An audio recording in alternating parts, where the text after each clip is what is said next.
Oh, somebody's gone out. Well, that's a good start. You'll see on your tables we've got some Scottish fare. I just thought I'd make it more of a Scottish night. So you've got some very good whisky. There's a different type of whisky on each table. Do not mix it with the Iron Brew. For those that don't like the tipple, I have brought some Iron Brew, which of course you know is made from Scottish girders. And girders, you know what a girder is? A steel girder. A steel girder. It's rusty water. It's rusty water, that's right. It's made from Scottish girder. And this is the old recipe too, so before they change it, I would make use of it.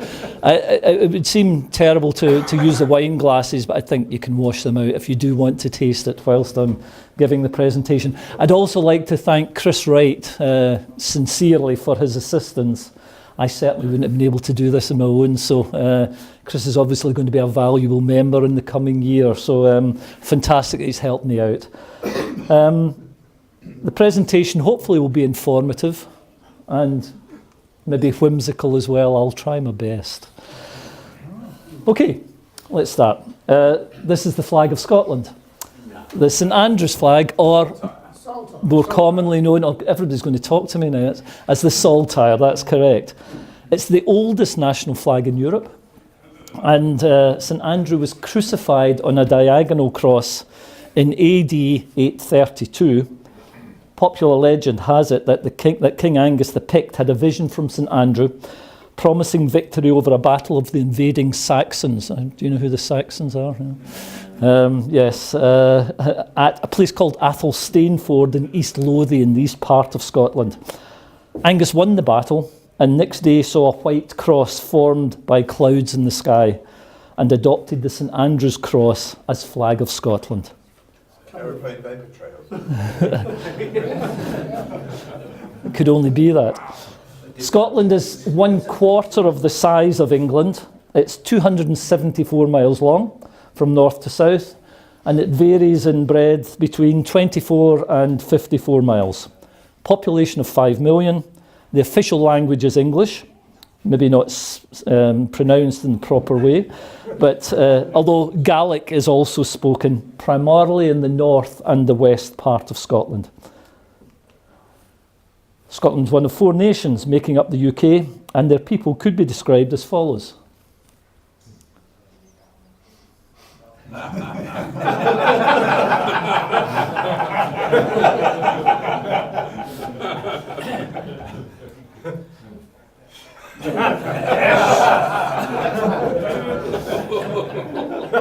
the worst you get to come.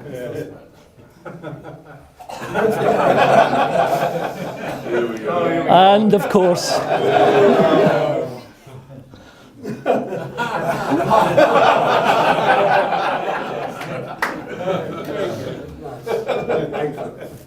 one of the more important events recently took place in Scotland in 2014, Scotland's referendum. The turnout was a remarkable 85%. Yes for independence was 1.6 million. No for maintaining the union was 2 million. 24% more wished to remain part of the UK. And I agree with this. Long live the kingdom.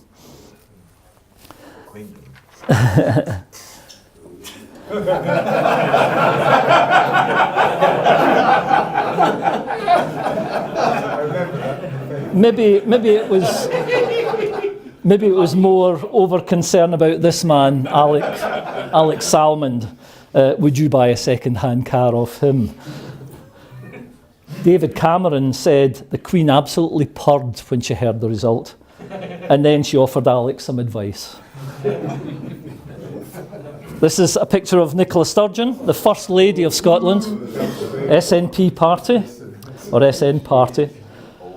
There are many people in Scotland and England who think salmon and sturgeon are just slippery fish. But they do think that they can make Scotland better. Up to the Act of Union in 1707, this was the original Scottish Parliament building in Edinburgh. Now I ask you, is the new one any better? Or even half as good? £400 million. It started, crikey, he's reading my script. It started construction in 1999 and opened in September 2004.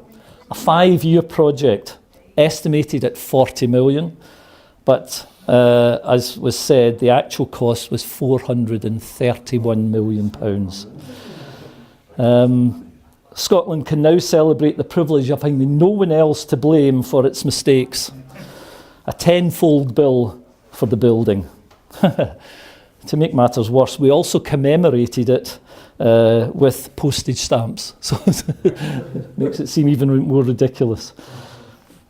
Inside of Scottish Parliament, there are 129 SMPs. However, a more recent success in Scotland took place in Glasgow in 2014 with the hosting of the Commonwealth Games. 71 nations took place. The motto, people, place, passion. Scotland is great at welcoming, and a great welcome was offered at the Games. It is this come in, it's nice to see you attitude that has contributed to our big and growing tourist industry. So what springs to mind when you consider tourism in Scotland? Tartan, bagpipes. It's like Marmite, isn't it? You either love them or hate them. The scenery, the lyrics. When the sun has gone down to rest, that's the time I love the best. You'll tack the high road and I'll tack the low road. This is Loch Lomond. It's the largest surface area of inland fresh water in Great Britain. Not commonly known that there is an island called Inchconachan Island on Loch Lomond, which is the home to wild wallabies, brought to the island by Lady Fiona of Arran at the end of the Second World War. They roam free but are currently a cause for controversy, as they could be threatening the existence of native capercaillie. Do you know what a capercaillie is? That's the man I expected to know. It's the famous Scottish grouse, that's right. Here we have Loch Ness, another well-known tourist attraction. It has the largest volume of inland freshwater in Great Britain, 23 miles long, but 800 feet deep. More than all the lakes in England and Wales, and of course, home to Nessie. Home to Nessie. True or false, Nessie brings millions of worldwide visitors to Inverness and the surrounding area. This is the famous 1934 photo by Robert Kenneth Wilson, a London gynaecologist, which became known as the surgeon's photo. Yeah, it could be probably the wrong way for our age, but yeah. It's now accepted, obviously, as a hoax. Ben Nevis is the highest mountain in the British Isles, 4,409 feet. This is Skara Brae in Orkney, a Neolithic village which was covered by sand about 4,000 years ago, exposed by a storm in 1850 and by digs carried out by Edinburgh University in the 1920s. It's older than Stonehenge and the pyramids. We call it Scottish Pompeii. Also in Orkney, the Northern Lights seen from the Ring of Brodgar, another Neolithic village and stone circle in Orkney. Lovely view this. This is the Old Man of Storr in Skye. This land site has been a feature for many films. The Land That Time Forgot, The Year of the Comet. From the old to the new. This is also Skye, and it's the new bridge, the Skye Road Bridge, replacing the ferry in 1995. Bridges. Scotland's pretty famous for its bridges. This is the world's first major steel bridge, the Forth Rail Bridge, 1890, 1.5 miles long. Just at the back of that, you can see the Forth Road Bridge. It's a suspension-built bridge in 1964, and last September it was closed to private transport. It now only carries buses, taxis, cyclists, pedestrians. The vast majority of traffic now uses the new Queen's Ferry Bridge across the Forth. This is Bell's Bridge, bridge over the River Clyde. It is the pedestrian bridge constructed in 1988 for the Glasgow Garden Festival, sponsored by Bells and Sons Whisky, which we know something about already. For the moment, let's stay on the Clyde. This is the famous Finniston crane used for shipbuilding on the Clyde. The shipbuilding on the Clyde is now a shadow of its former glory, but is famous for really very many well-known ships. The Cutty Sark, built on the Clyde in 1869. She was one of the last T-clippers to be constructed and one of the fastest. The Sir Walter Scott in 1900. It's the only surviving screw or propeller steamer in regular passenger use in Scotland. Queen Mary, built in 1936 by John Brown and Company in Clydebank for the Cunard Line. It was used as a weekly express service between Southampton and New York. In 1967, it was retired to Long Beach, California. Now, this is one of my favourites. I've been on this boat many times. This is the Waverley. Built in 1946, last seagoing passenger-carrying paddle steamer in the world. And it's still used. Out of London it's used, and to make trips around the British Isles as well. A lovely boat. If you've never had a chance to go on it, it's well worth it. And the QE2. Lifespan 1969 to 2008. Moved to Dubai for conversion to be a 500-room floating hotel. That's still to happen, by the way. It hasn't happened yet. So. And still staying on the Clyde, this is Her Majesty's Naval Base, home of nuclear submarines and Trident missiles. Finally, in the Scottish water theme, North Sea oil has a significant influence in the UK and its national economy. But for how long? So what else comes to mind when Scotland is considered? Anybody any idea of this? It's a castle. Which castle? It's in Scotland, remember? Edinburgh Castle, that's correct. Built on volcanic rock, it attracts over 1 million visitors each year, second only to the Tower of London in terms of visitors to ancient monuments. This is Eilean Castle, built in the 13th century on a small tidal island where 3 sea lochs meet, Loch Duich, Loch Long and Loch Alsh in the Western Highlands, famous for photography and the occasional wedding.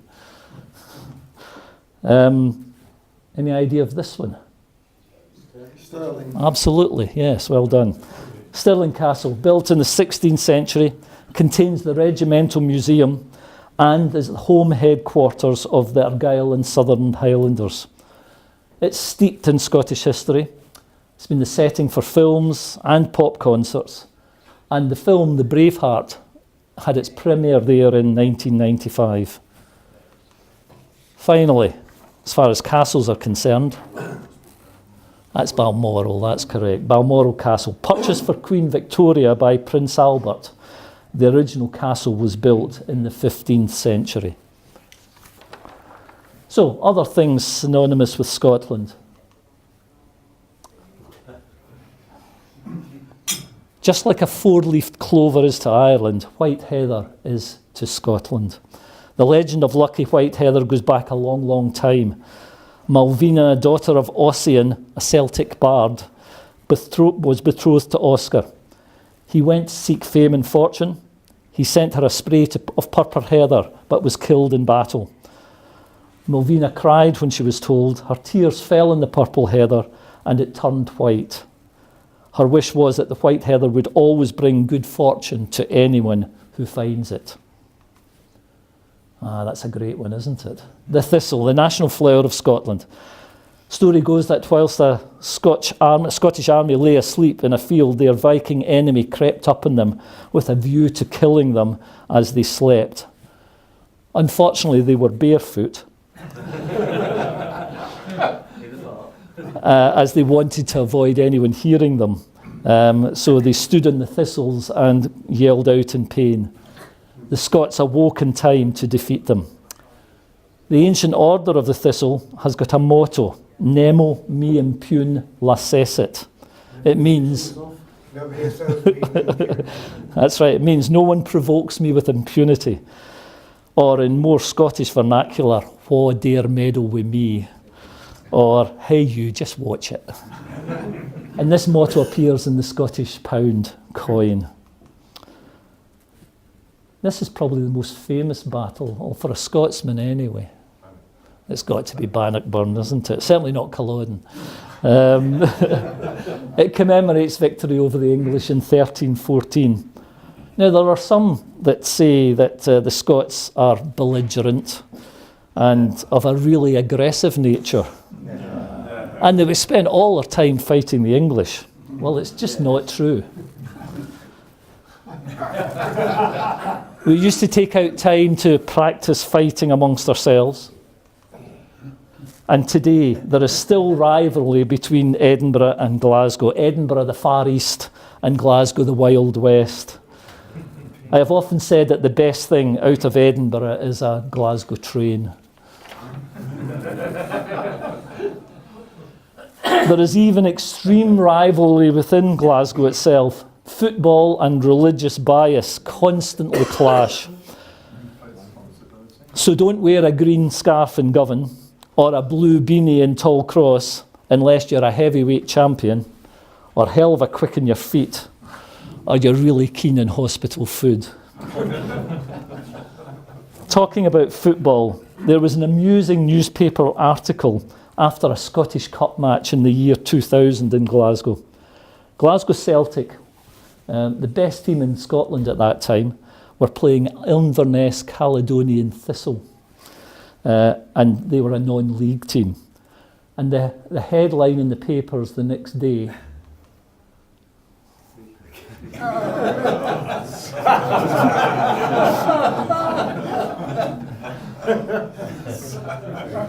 now that says a lot about Scottish humour, doesn't it? And we've got some great comedians in Scotland. Billy Connolly, Chick Murray, there'll be a few that know Chick Murray, Stanley Baxter. This is the famous Glasgow character Rab C. Nesbitt with his vest, or in vernacular, sinnet. Okay, what's this? This tiny creature can give devastatingly negative effects. The midgie is responsible for 90% of the bites of humans. Midge densities can range extraordinary levels. In one study, 500,000 midges were collected from an area of 2 square metres. The left-hand picture is a close-up. I like the right-hand picture. It's dead. And this is one for the tourists. Other famous Scottish creatures, the wonderful Highland cattle. Look large and a bit scary, but actually they're quite placid. Red stag deer. The stag hunting season is 1st of July to the 30th of October in Scotland. Pheasant shooting season, 1st of October to the 1st of February. Another fascination is the haggis. Midnight on the Festival of St Andrew is the official start of the haggis hunt. The season lasting until the end of January, Burns Night. You don't often see them, but this picture shows a rare sighting of the haggis in the bottom right-hand corner there. Is that a male or a female? Pass. Sadly, the younger generation are not so keen on the hunt, but instead go to fast food outlets to buy things such as hot dogs. Talking about the Festival of St Andrew. The Church of Scotland Advent begins on the Sunday closest to the Festival of St Andrew. The Advent wreath shown here with its 4 candles, one for each week of Advent. So, Who was St Andrew? Okay, a bit of information. St Andrew is the patron saint of Scotland. St Andrew Day is the 30th of November, celebrated by Scots around the world. A disciple of Jesus and brother of Simon Peter, St Peter, he was a fisherman until he responded to the summons to follow Jesus and become fishers of men. Andrew then sought out his brother Simon Peter, and they both followed Jesus. There is no doubt that Andrew was instrumental in bringing others to meet the Saviour. He's recorded at the feeding of the barley loaves, or the 5 loaves and 2 fishes. As he said, here is a lad with 5 loaves and 2 fishes. Legend says that St Andrews became a missionary to Asia Minor, Macedonia, and southern Russia. He's also patron saint of Russia and Greece. Martyred in Patrice, Greece, by the Romans on an X-shaped cross known as a saltire cross. His bones were entombed, and around 300 years later they were removed by Constantine the Great to Constantinople. Legend suggests a Greek monk, St Regulus, was warned in a dream that St Andrew's remains were to be moved and that he should take whatever remains he could to the ends of the earth for safekeeping. He took a tooth, an arm bone, kneecap and some fingers from the tomb and set off on his journey. The ends of the earth were obviously Scotland. The place he reached was Scotland, more accurately a place called Kilramont, which is now known as St Andrews. A chapel was built to house the relics, and then a cathedral. It took 158 years to build the cathedral. The great cathedral of St Andrew was a centre of pilgrimage. It was also the largest cathedral in Scotland. They came to seek cures or atone for their sins. The 16th century saw the Reformation and the end to idolatry of Catholicism. Relics, symbols and decorations were expunged and replaced by the harsh simplicity of Calvinism. Martyrs were burnt at the stake. The cathedral became the equivalent of a stone quarry. Hence, the existing remains of St Andrews. And if you ever go to St Andrews, it's well worthwhile wandering round it. But of course, St Andrews is also synonymous with the game of golf, and the Royal and Ancient have their headquarters there. I just threw this picture in because it reminds me of 41 club golfers, usually against Guildford. And that's a par 3. We were quite happy to get a hole in 6. Now, of course, it's also a game for the ladies. A bit of chauvinism at the back there. Iron my shirt. But is it chauvinism or is it obsession?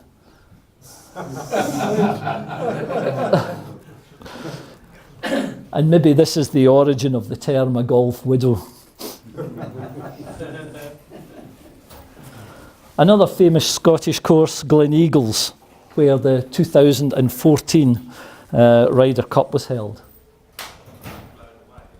Education, innovation and communication. Would you associate that with Scotland? Well, I think you would in actual fact. There are some famous people associated with innovation in Scotland. Alexander Graham Bell invented the telephone in 1876. Mr. Watson, come here, I want to see you, was the first intelligible words spoken over the telephone. Now, I'm not saying that the Scots are really intelligent. Sometimes we get it wrong. But we can claim James Watt. Without this Glasgow engineer, the Industrial Revolution may never have taken place. When he was an instrument maker at Glasgow University, he became interested in the technology of steam engines and eventually adapted his steam engine to produce rotary motion. He developed the concept of horsepower. The unit of power, the watt, was named after him. Oh, that must be a wrong one. Gin and tonic, what's that got to do with Scotland? Drunk by millions worldwide. It probably would not have existed without Edinburgh-born George Cleghorn, an 18th century doctor who discovered that quinine could cure malaria. Quinine was drunk in tonic water, but it was so bitter that gin was added to make it palatable. Bottoms up. There are other numerous inventors, John Macadam, Tar Macadam, John Boyd Dunlop for making Dunlop rubber, and of course John Logie Baird, the inventor of the television. Now our gentler sex have got something to do with inventions as well. This is a well-known lady's invention.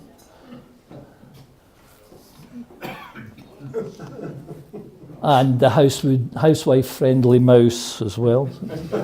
So we're not alone in being able to invent things. Communication and understanding are important to the Scot. Sometimes advice can prove misleading. And there's a few Englishmen that have that problem as well. Need I say more? And let's not forget the really busy Scottish film industry, famous for such epics as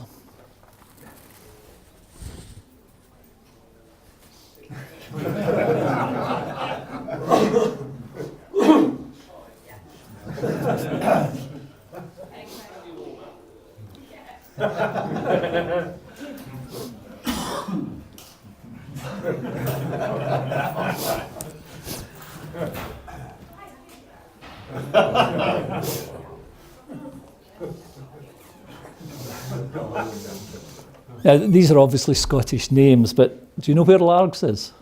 In Scotland. Absolutely. Largs is in Ayrshire, and Ayrshire is well known for this man, Rabbie Burns, Scotland's national poet, who is celebrated worldwide. And he was a great believer in friendship. Now, sir, if you have friends and you, though real friends I believe are few, yet if your catalogue be fou, I'll no insist. But if you want aye friend that's true, I'm on your list. And I think that's a great verse and does very much remind us of 41 Club, and certainly Cranleigh 41 Club. Continued friendship. And another well-known song. Now, if you read the second verse there, there's not many people sing that correctly. And there's a hand, my trusty fear, and gie's a hand o' thine. We'll take a right good Willie Watt for Auld Lang Syne. A Willie Watt is a goodwill drink, but you never hear anybody singing that when they sing Auld Lang Syne, do they? So, final joke.